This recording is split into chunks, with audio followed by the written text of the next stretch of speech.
ಬೇರೆ ದಿನಕ್ಕಿಂತ ನಾಳೆ ಸ್ವಾಮಿ ಪ್ರಸನ್ನನಾಗಿರ್ತಾನೆ, ಜಯಂತ್ಯೋತ್ಸವ ಇದೆ, ಶನಿವಾರ ಇದೆ. ಹಾಗಾಗಿ ನಾಳೆ ಆರಾಧನೆ ಮಾಡೋದ್ರಿಂದ ಬಹಳ ವೈಶಿಷ್ಟ್ಯಪೂರ್ಣವಾದಂಥ ಫಲವನ್ನು ಪಡಿಬೋದು ಅಂತ ಹೇಳ್ತೇವೆ. ಈ 7.5 ಶನಿ ಏನು ಬಂದಿರುತ್ತೆ 7.5 ವರ್ಷ, ನಾನು ಇವಾಗ ಹೇಳಿದಾಗೆ ಕುಂಭ, ಮೀನ ಮತ್ತು ಮೇಷ, ಈ 3 ರಾಶಿಗೆ 7.5 ವರ್ಷ ಶನಿ. ಇದೀಗ 7.5 ಈಗ ಮುಗಿದ್ರೆ ಅವ್ರಿಗಿನ್ನು ಮತ್ತೆ 7.5 ಬರೋದು 30 ವರ್ಷ ಆದಮೇಲೆ. ಮತ್ತೆ ಯಾವಾಗ ಬರುತ್ತೆ? ಇನ್ನೊಂದು 6 ವರ್ಷಕ್ಕೆ ಬರುತ್ತಾ, ಇನ್ನೊಂದು ಮತ್ತೊಂದು 4-5 ವರ್ಷಕ್ಕೆ ಬರುತ್ತಾ ಅಂತ ಯಾರು ತಿಳ್ಕೊಳ್ಳೋದು ಬೇಡ. ಈಗ ಮುಗಿದು ಬಿಟ್ಟರೆ ಕುಂಭರಾಶಿಗೆ 7.5 ಶನಿ, ಇನ್ನು 30 ವರ್ಷ ಆದಮೇಲೆ ಅವ್ರಿಗೆ ಮತ್ತೆ ಶನಿ ಬರುತ್ತೆ. ಇದೇ 7.5 ಬರುತ್ತೆ ಅಂದರೆ ಒಂದು ರೌಂಡ್ ಹಾಕ್ಕೊಂಡು ಮತ್ತೆ ಅಲ್ಲೇ ಬರ್ತಾನೆ ಭಗವಂತ. ಇನ್ನು 2ನೇದು ಅಷ್ಟಮ ಶನಿ ಅಂತ ಹೇಳ್ತೇವೆ, 3ನೇದು ಪಂಚಮ ಶನಿ ಅಂತ ಹೇಳ್ತೇವೆ. ಇದೆಲ್ಲವೂ ಸಹ ಶನೇಶ್ವರನಿಗೆ 5 ರಾಶಿ.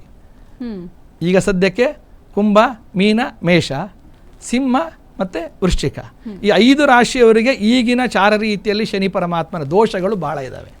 ಒಂದು 7.5 3 ರಾಶಿಗೆ, ಇನ್ನೊಂದು ಅಷ್ಟಮ ಶನಿ, ಮತ್ತೊಂದು ಪಂಚಮ ಶನಿ. ಅಷ್ಟಮ ಶನಿ ಅಂದರೆ ಈಗ ನಾವು ಸಿಂಹ ರಾಶಿಯವರಿಗೆ ಅಷ್ಟಮ ಸ್ಥಾನದಲ್ಲಿ ಶನಿ ಬರ್ತಾನೆ. ಸಿಂಹ, ಕನ್ಯಾ, ತುಲಾ, ವೃಶ್ಚಿಕ, ಧನು, ಮಕರ, ಕುಂಭ, ಮೀನ. ಸಿಂಹರಾಶಿಯಿಂದ 8ನೇ ಮನೆಯಲ್ಲಿ ಶನಿ ಭಗವಂತ ಇರೋದ್ರಿಂದ ಅವರಿಗೆ ನಾವು ಅಷ್ಟಮ ಶನಿ ದೋಷ ಅಂತ ಹೇಳ್ತೇವೆ. ವೃಶ್ಚಿಕ ರಾಶಿಯವರಿಗೆ 5ನೇ ಮನೆಯಲ್ಲಿ ಶನಿ ಭಗವಂತ ಇದ್ದಾನೆ ಇವಾಗ, ಅದಕ್ಕೆ ನಾವು ಅವರಿಗೆ ಪಂಚಮ ಶನಿ ಅಂತ ಹೇಳ್ತೀವಿ. ಈ 7.5 ಮುಗಿಯುತ್ತೆ, ಮುಗಿದ ಮೇಲೆ ಮತ್ತೆ ಅಷ್ಟಮ ಶನಿ ಬರುತ್ತೆ ಅವರಿಗೆ, ಮತ್ತೆ ಪಂಚಮ ಶನಿ ಬರುತ್ತೆ. ಇದು 3 ಯಾವಾಗಲೂ ಇರುತ್ತೆ, ಒಂದಾದ್ಮೇಲೆ ಒಂದು ಬರುತ್ತೆ. 7.5 ಬಂದಿತ್ತಲ್ಲ, ಇನ್ನು ನಮಗೇನು ಬರಲ್ಲ ಅಂತ ತಿಳ್ಕೊಳ್ಳೋಕ್ಕಾಗಲ್ಲ. ಮತ್ತೆ ಅಷ್ಟಮ ಸ್ಥಾನಕ್ಕೆ ಬರ್ತಾನೆ ಶನಿ ಪರಮಾತ್ಮ, ಆಮೇಲೆ ಮತ್ತೆ ಪಂಚಮ ಸ್ಥಾನಕ್ಕೆ ಬರ್ತಾನೆ. ಹೀಗೆ ಆಯಾ ಜಾತಕದ ಗ್ರಹಗತಿಗಳಿಗೆ ಅನುಸಾರವಾಗಿ ಅವರವರಿಗೆ ಶನಿ ಪರಮಾತ್ಮನ ಅನುಗ್ರಹ ಖಂಡಿತವಾಗಿರುತ್ತೆ. ಬರೀ ತೊಂದರೆನೇ ಆಗುತ್ತೆ ಅಂತ ತಿಳ್ಕೊಳಕ್ಕೆ ಬರಲ್ಲ.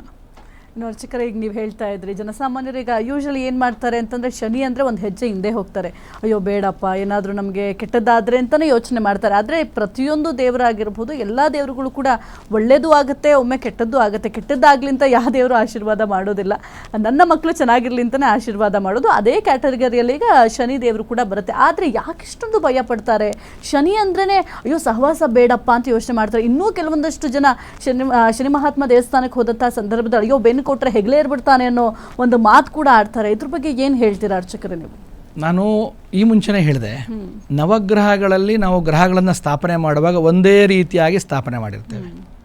ಶನಿ ವಿಗ್ರಹ ಏನು ದೊಡ್ಡದಿಡಲ್ಲ. ನೀವು ನವಗ್ರಹ ದೇವಸ್ಥಾನಕ್ಕೆ ಹೋಗಿ ನೋಡಿ, 9 ಗ್ರಹ ಒಂದೇ ರೀತಿಯಾಗಿರುತ್ತೆ, 9 ಗ್ರಹಗಳು ಒಂದೇ ರೀತಿಯಾಗಿರುತ್ತೆ.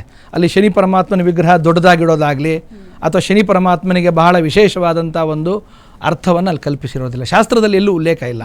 ನಾವು ನವಗ್ರಹ ಪ್ರದಕ್ಷಿಣೆ ಹಾಕಿದಾಗ ನಾವು ಶನಿಗೆ ಬೆನ್ನು ಹಾಕಿ ಹೋದರೆ ಬೆನ್ನ ಮೇಲೆ ಬಂದು ಶನಿ ಕೂತ್ಕೊಳ್ತಾನೆ, ಆ ರೀತಿ ಅದೆಲ್ಲ ಮೂಢನಂಬಿಕೆಗಳು. ನಾನಿವತ್ತು ಬಹಳ ವಿಶೇಷವಾಗಿ ಹೇಳೋದೇ ಏನಂತಂದರೆ, ದಯವಿಟ್ಟು ನಂಬಿಕೆ ಬೇಕು, ಭಗವಂತನ ಮೇಲೆ ನಮಗೆ ನಂಬಿಕೆ ಬೇಕು, ಆದರೆ ಮೂಢನಂಬಿಕೆ ಇರಬಾರ್ದು, ಮೂಢನಂಬಿಕೆಗೆ ಒಳಗಾಗಬಾರ್ದು ಭಕ್ತರು.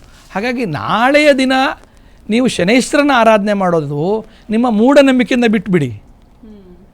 ನಿಮ್ಮ ನಾಳೆ ಶನೇಶ್ವರನ ಆರಾಧನೆ ಮಾಡಿ ಬನ್ನಿ, ಎಲ್ಲರೂ ಮಾಡಿ ಬನ್ನಿ. ಈ 5 ರಾಶಿಯವರು ಮಾತ್ರ ಅಲ್ಲ, 12 ರಾಶಿಯವರೂ ಸಹ ಶನಿ ಪರಮಾತ್ಮನ ಆರಾಧನೆ ಮಾಡೋದ್ರಿಂದ ಎಲ್ಲರಿಗೂ ಭಗವಂತ ಪ್ರಸನ್ನನಾಗಿ ನಾಳೆ ಅನುಗ್ರಹ ಮಾಡ್ತಾನೆ. 5 ರಾಶಿಯವರು ಮಾತ್ರ ಅಲ್ಲ, 12 ರಾಶಿಯವರು ನಾಳೆ ಆಂಜನೇಯನ ದೇವಸ್ಥಾನಕ್ಕೆ ಹೋಗಿ, ಶನೇಶ್ವರನ ದೇವಸ್ಥಾನಕ್ಕೆ ಹೋಗಿ, ನವಗ್ರಹಕ್ಕೆ ಹೋಗಿ 9 ಪ್ರದಕ್ಷಿಣೆ ಹಾಕಿ ನಮಸ್ಕಾರ ಮಾಡ್ಕೊಂಡು ಬನ್ನಿ. ಇನ್ನು ಕೆಲವರು ಅಂದ್ಕೊಂಡಿರ್ತಾರೆ ನಾವು ಶನೇಶ್ವರನ ಫೋಟೋ ಮನೇಲಿ ಇಟ್ಕೊಳ್ಬಾರ್ದು, ಈ ರೀತಿಯಾದಂಥ ಪ್ರಶ್ನೆಗಳು ಎಷ್ಟೋ ಜನ ಮನೆಯಲ್ಲಿರುತ್ತೆ. ನೋಡಿ, 9 ಗ್ರಹದ್ದು ಯಾವ ಗ್ರಹಗಳದ್ದು ಫೋಟೋವನ್ನು ಮನೇಲಿ ಇಟ್ಕೊಳ್ಳುವಂಥ ಪದ್ಧತಿ ಇಲ್ಲವೇ ಇಲ್ಲ. ಯಾವ ಗ್ರಹದ್ದು? ಈಗ ನಾನು ಗ್ರಹಗಳಿಗೆ 9 ಗ್ರಹಗಳಿಗೆ ಸಮಾನವಾದಂತಹ ಶಾಸ್ತ್ರದಲ್ಲಿ ಉಲ್ಲೇಖ ಹೇಳಿದ್ದೀನಿ. ಯಾವ ಗ್ರಹನೂ ಮೇಲಲ್ಲ. ಇವಾಗ ಗುರುದು ಇಟ್ಕೋಬೋದಾಗಿದ್ದರೆ, ಶನಿ ತೊಂದರೆ ಕೊಡ್ತಾನೆ, ಇಟ್ಕೊಳ್ಬೇಡಿ. ಹಾಗಾದರೆ ಗುರು ಗ್ರಹದ ಫೋಟೋ ಇಟ್ಕೋಬೋದಾ ಮನೆಯಲ್ಲಿ? ಇಟ್ಕೊಳ್ಳೋ ಹಾಗಿಲ್ಲ. ಯಾವುದೇ ಗ್ರಹಗಳ ಫೋಟೋವನ್ನು ಮನೆಯಲ್ಲಿ ಇಟ್ಕೊಂಡು ಪೂಜೆ ಮಾಡುವಂಥ ಪದ್ಧತಿ ಇಲ್ಲ. ನವಗ್ರಹಗಳ ಆರಾಧನೆ ದೇವಸ್ಥಾನಗಳಲ್ಲಿ ನವಗ್ರಹಗಳನ್ನು ಪ್ರತಿಷ್ಠಾಪನೆ ಮಾಡಿರ್ತಾರೆ, ಅಲ್ಲೇ ಹೋಗಿ ನವಗ್ರಹಗಳಿಗೆ ನಮಸ್ಕಾರ ಮಾಡಿಕೊಂಡು ಆರಾಧನೆ ಮಾಡ್ಕೊಂಡು ಬರಬೇಕು. ಅಥವಾ ನವಗ್ರಹಗಳನ್ನು ಕಲಶದಲ್ಲಿ ಆರಾಧನೆ ಮಾಡಬೇಕು, ನವಗ್ರಹಗಳನ್ನು ಯಂತ್ರದಲ್ಲಿ ಆವಾಹನೆ ಮಾಡಬೇಕು, ನವಗ್ರಹಗಳನ್ನು ಧಾನ್ಯದಲ್ಲಿ ಇಟ್ಟು ಪೂಜೆ ಮಾಡಿ ದಾನ ಕೊಡ್ಬೋದು ವಿನಾ ಯಾವ ಗ್ರಹಗಳ ಫೋಟೋವನ್ನು ಮನೆಯಲ್ಲಿ ಇಟ್ಕೊಂಡು ಪೂಜೆ ಮಾಡಲಿಕ್ಕಿಲ್ಲ. ಸರಿ ಅರ್ಚಕರೇ.